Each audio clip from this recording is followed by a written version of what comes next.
Hello and welcome to the Writing for Academic Publication webinar series from the Graduate Writing Center at Teachers College, Columbia University. My name is Catherine Chengstall and I will be your guide. In this particular webinar, we'll be talking about this long journey that you can anticipate, which is the journey of academic publication. I will go through some of the things you can expect when you are embarking on this journey. I thought I would begin with this academic publishing roadmap that Dr. John Wargo shared with me. As you can see from this particular roadmap, there are different stopping points along this long journey. At the very beginning, Wargo talks about identifying a journal, contacting an editor. This is a process that we'll talk about in a subsequent webinar. But something I wanted to highlight here is that the work of writing for academic publication is more than just preparing the manuscript. It is also finding a good fit for your work. And sometimes that journey begins in a conference that you attend where you talk with people and you find different platforms and spaces where your work might live. It could be a place in a classroom where you learn from professors about different homes that can house your work.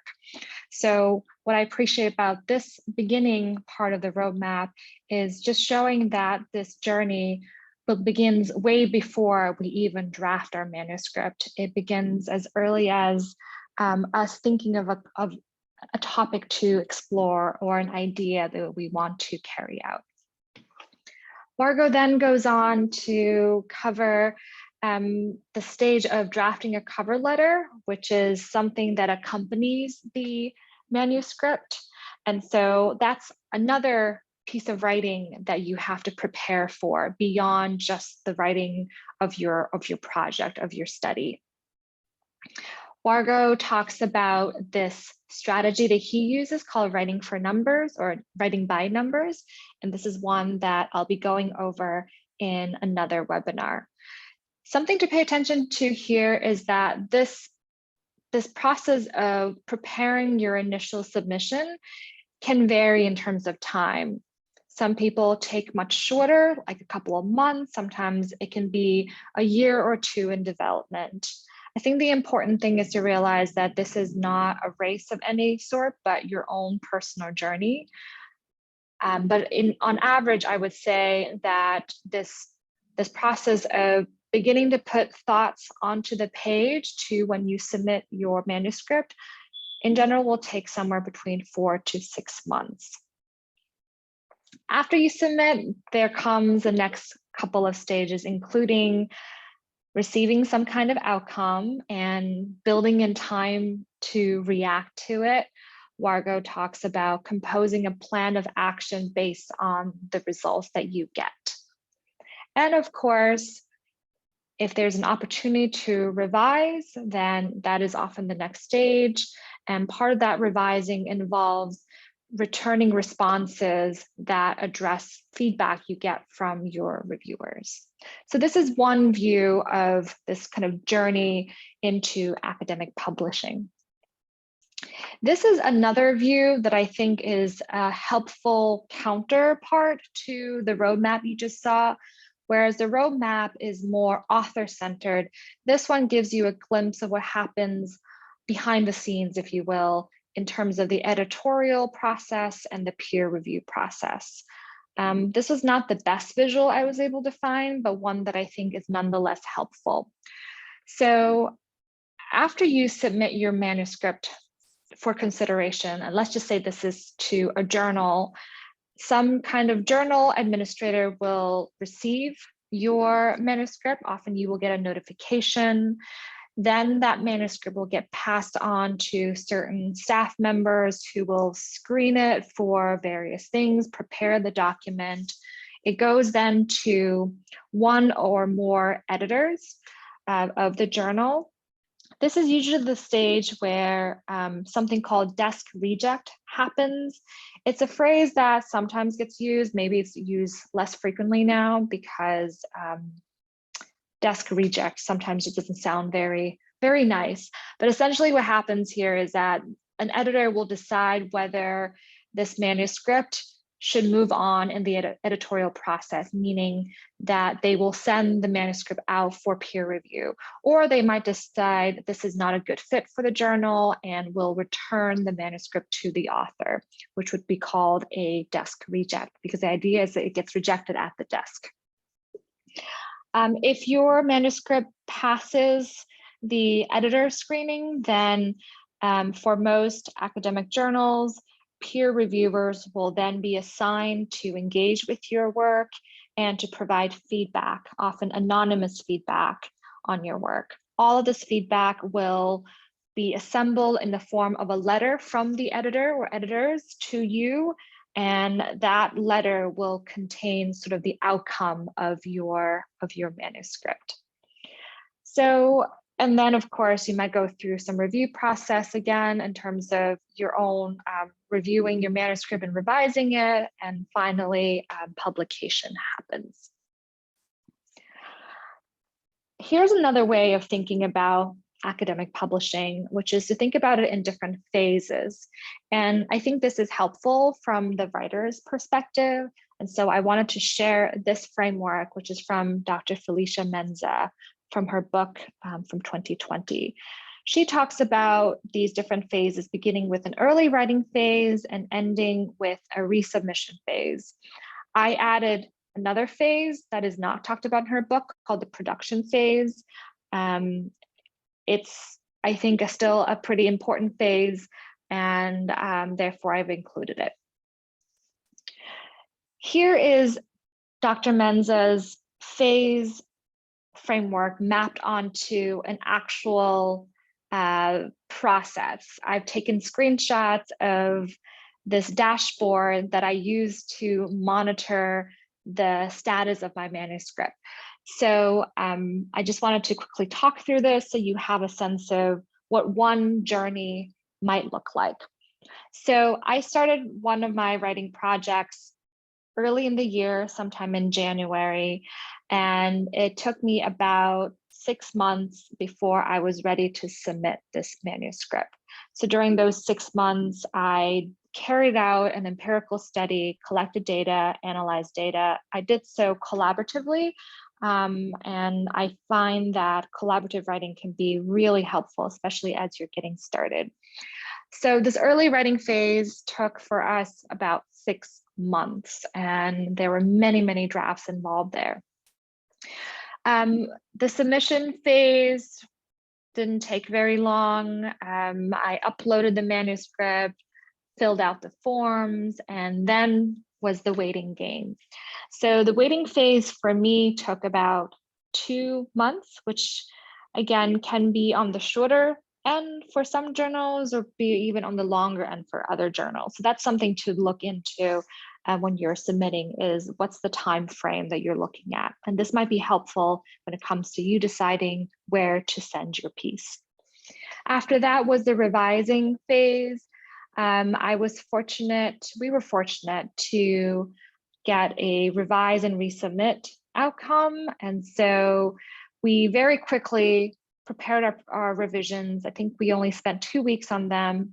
And there's a reason for wanting to turn this around quickly, and I talk about that in another webinar. So between after receiving our decision to sending it out there, again, that was a very quick process for us, but then it was a very, very long waiting phase before we learned that our manuscript was accepted. Actually, in our specific case, our paper went out for peer review a second time, which is unusual, but it happens. And so I would say from our resubmission to finally getting the paper accepted, there was another 6 months in between.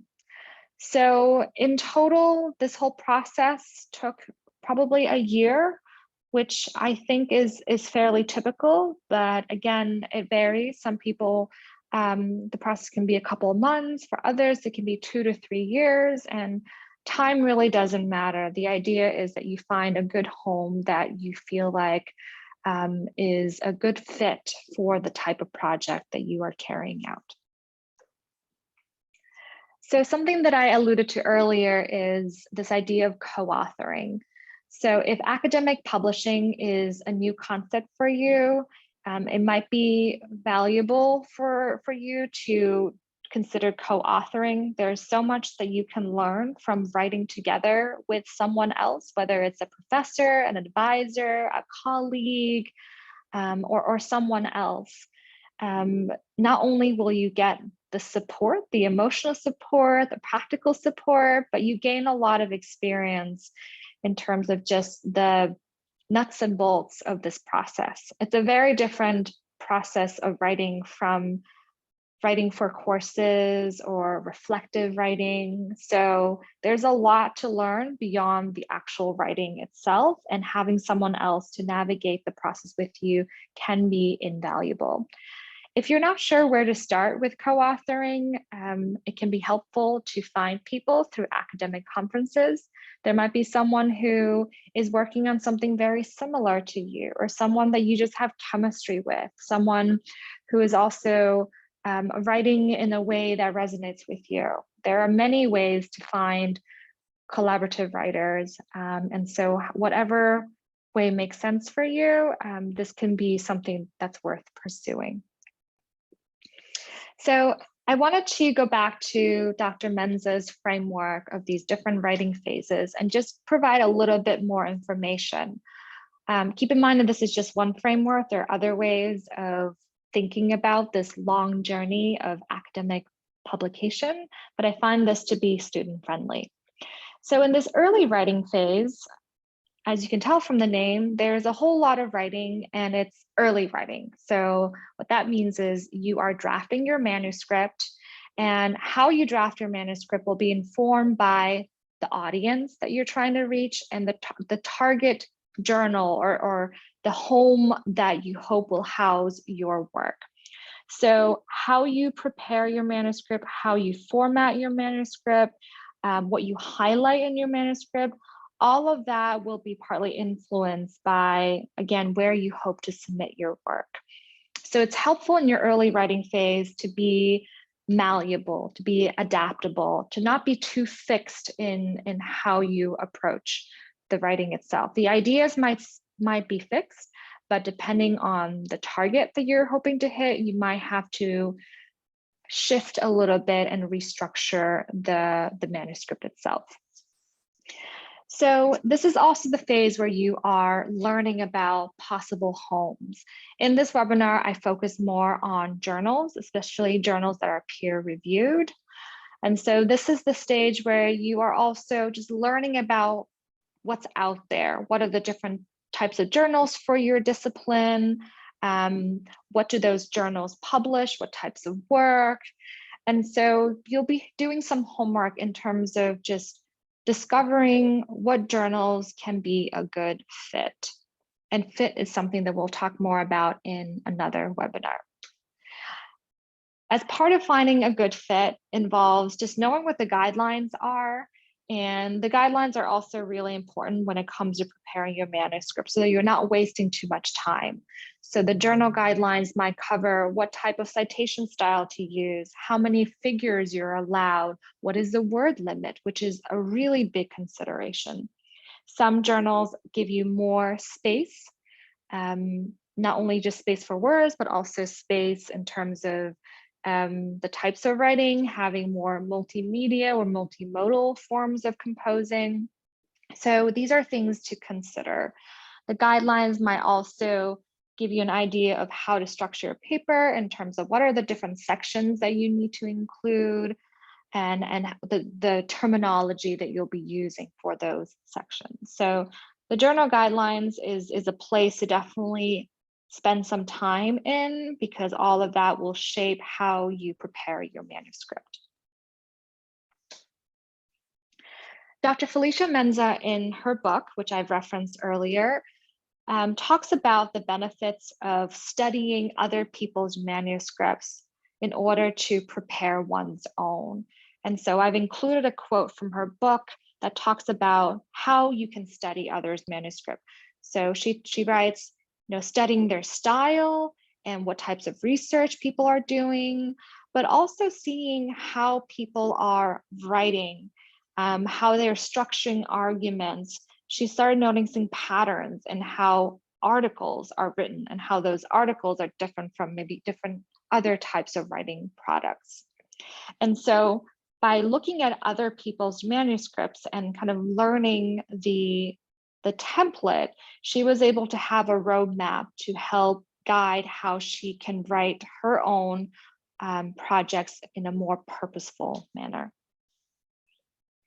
So after the early writing phase, you have the submission phase. And so the submission phase, according to Menza, goes beyond just submitting your paper by hitting that button and sending it off into the void. But she talks about the submission phase as a space where, again, you are looking more into that journal that you've selected. So you, at this point, figured out your target journal. And this is where you want to ensure that there's compatibility between your manuscript and the mission, the aims, the scope, and the audience of your journal. This is also the space where you are doing some assessing of your own writing to ensure that there are areas that are fine-tuned. This is a part where Menza uses a framework to help her identify good areas and so-called bad areas or areas to improve. And she has that framework mapped out in her book. As part of the submission phase, it can be helpful to just submit your work to trusted colleagues and peers and others in your writing community who can give you another perspective. Perhaps they see something that you don't see after you are so engrossed in your own writing. So peer feedback before the official peer review can be helpful in this process. And of course, you want to prepare your manuscript for submission, and that often involves having the proper citational style, having the references prepared, having things double spaced, removing author identities, etc., etc. And then comes the dreaded waiting phase, which can last for months or even over a year, depending on the journal. Menza talks about this as almost like comparable to being in the waiting room at the doctor's office, waiting for your results. So there are different outcomes that are possible, and those outcomes are detailed in a letter from the editor or editors, and it often contains feedback from the reviewers, along with the editor or editors' synthesized ideas and a final decision based on the feedback altogether. So often in this phase, it can, again, take a while, so it doesn't hurt to continuously check on the status of your manuscript. Sometimes you have to write to the journal administrator to sort of push them along, nudge them along a bit, put a little bit of pressure. There's a way of doing this that's still respectful, and I talk about that in a different webinar, something that I learned from a mentor of mine, and I thought it'd be worthwhile to share. It is also during this waiting phase that you have the option to withdraw. This is often not talked about, but you own your paper, you own your ideas, and if you find a different space that seems to be a better fit, you have the option to pull your manuscript from the process. But keep in mind that if you do so, there is often no return. But something important to emphasize here is that your manuscript can only be submitted to one place at a given time. So if you choose to withdraw, then you have the option to submit it to a different space. So the revision phase is, again, what happens after you receive your outcomes. Most often, when it comes to decisions, of course, there are rejections, but there also is the option to revise and resubmit, which is also quite common. So this is the stage where you want to build yourself up with community, and support in terms of handling the feedback that you get, some of which can be hard to digest because it can be harsh and feel like a personal attack. But it's helpful to think of this revisions phase as one in which you find a better home if you find your manuscript being rejected, or think of it as a space for you to rework your idea in such a way that it becomes more compelling and more impactful to the audience that you're trying to target. In the subsequent webinar, I'll talk a little bit about drafting the author response letter to the editor's letter, which is part of this revision phase. And I'll also talk about some of the etiquettes and conventions involved in it. So the resubmission phase comes after the revision phase, and this is where you are preparing your manuscript for resubmission, whether it's the same journal or another journal. The idea here is that you are incorporating the feedback that you have received in order to prepare a stronger version of your work. And finally, there is a production phase, which involves receiving a proof of your manuscript for you to read through, to make some final corrections, some formatting-ish things, and maybe sometimes adding or updating some citations. During this phase, you will encounter a different kind of APA. This is the author publishing agreement, which is where you are basically signing copyright permissions, if you will, to the journal. So that's something to be on the lookout for. After you go through, or as you're in the production phase, you will also gain access to something called the Author Services Dashboard, where you can monitor some of the metrics of your journal article in terms of who's consuming it, how much traction it's getting, etc.